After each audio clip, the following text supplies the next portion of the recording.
5 seconds. Start. உங்களுக்கு நான் இப்பொழுது அறிவுரை எதுவும் தருவது என்பது முடியாது.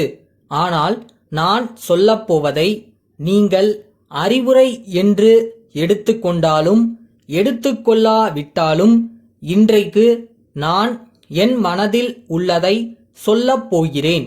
அடிக்கடி என் மனதை கஷ்டப்படுத்தும் விஷயங்களை எடுத்துச் சொல்லப் போகிறேன். ஏனென்றால் மிகவும் சிரமமான கொந்தளிக்கும் காலத்தில் நாம் வாழ்கின்றோம். நம் அந்தஸ்து எதுவாக இருந்தாலும், நம் தொழில் எதுவாக இருந்தாலும், நம் ஒவ்வொருவருக்கும் சில பொது பிரச்சனைகள் இருக்கின்றன. இந்த பெரிய பிரச்சனைகளை பொறுத்தவரையில் நம் கடமைகள் என்ன, நாம் செய்ய வேண்டுவது என்ன, நாம் எந்த காலத்திலும் செய்யக்கூடாதது என்ன என்று ஆழ்ந்து யோசிக்க வேண்டும். நம் நாட்டை எதிர்நோக்கியுள்ள பிரச்சனைகளை காணுகையில் நம் நாட்டு மக்கள் என்னுள் வைத்துள்ள நம்பிக்கையை காணுகையில் என் தகுதி குறைவு பற்றிய எண்ணம் எனக்கு ஏற்படுவதும் உண்டு. ஆனால் ஒன்று குறித்து எனது நம்பிக்கை அசையவே அசையாது. நம் நாட்டு மக்கள் மிகவும் திறமை வாய்ந்தவர்கள்.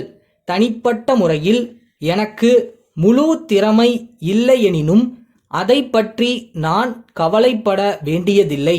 என் பணியிலும் என் கடமையிலும் என் முழு வலிமையையும் ஆற்றலையும் பயன்படுத்துவது முக்கியம்.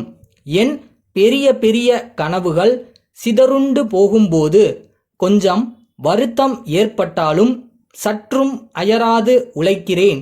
செய்வதற்கு எவ்வளவோ பெரிய வேலைகள் இருந்தாலும் சின்ன சின்ன பூசல்கள் நம் கவனத்தை திருப்புகின்றன.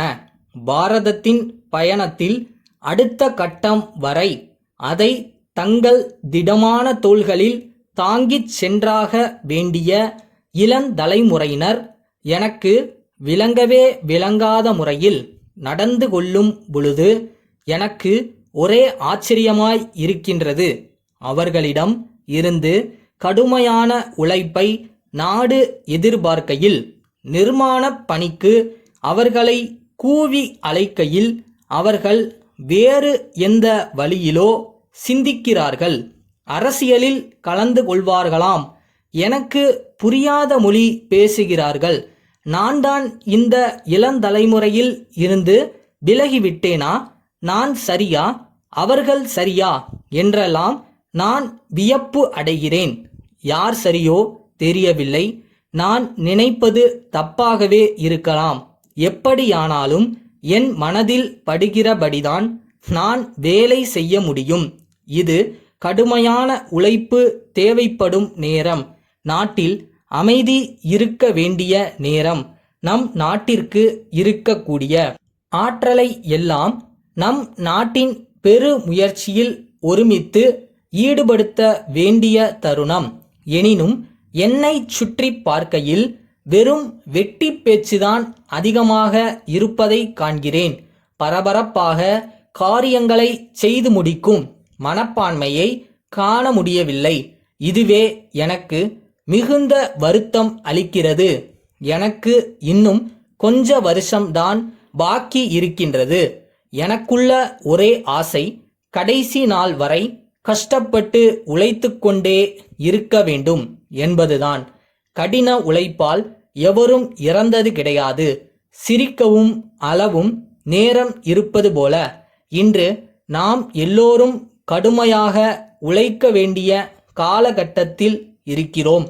தஞ்சாவூர் மாவட்டம் கோவூர் ஊராட்சி மன்ற தலைவரிடம் இருந்து தஞ்சாவூர் மாவட்ட ஆட்சித்தலைவர் அவர்களுக்கு, மதிப்பிற்குரிய ஐயா, சென்ற வாரத்தில் தஞ்சை மாவட்டம் ஒரத்தநாட்டு பகுதியில் தன்னிச்சையாக வளர்ந்து வரும் விஷப்பூண்டுகளை அகற்ற எல்லா கல்லூரி, உயர்நிலை பள்ளி மாணவ மாணவியர்கள், சமூக ஸ்தாபனங்களின் தொண்டர்கள் ஆகியவர்களின் உதவியை கொண்டு தாங்கள் நிகழ்த்திய நற்பணி முகாம் பற்றி மாவட்ட மக்கள் மிகவும் மகிழ்ச்சி அடைந்திருக்கிறார்கள்.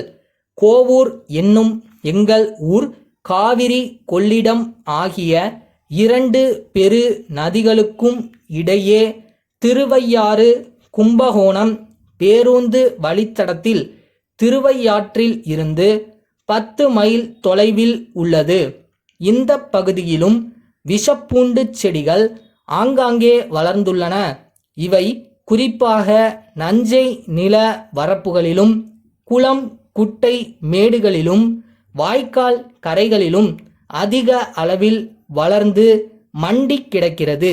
அச்செடிகள் பற்றிய விவரங்களை எல்லா கிராம மக்களுக்கும் நேரில் எடுத்துச் சொல்லி எச்சரிக்கை விடுத்தால்தான் நலமாக இருக்கும். அதற்கான செலவை நாங்கள் முழுக்க ஏற்கின்றோம். உடனடியாக தக்க நடவடிக்கை எடுத்துக்கொள்ள வேண்டுகிறோம். தங்கள் உண்மையுள்ள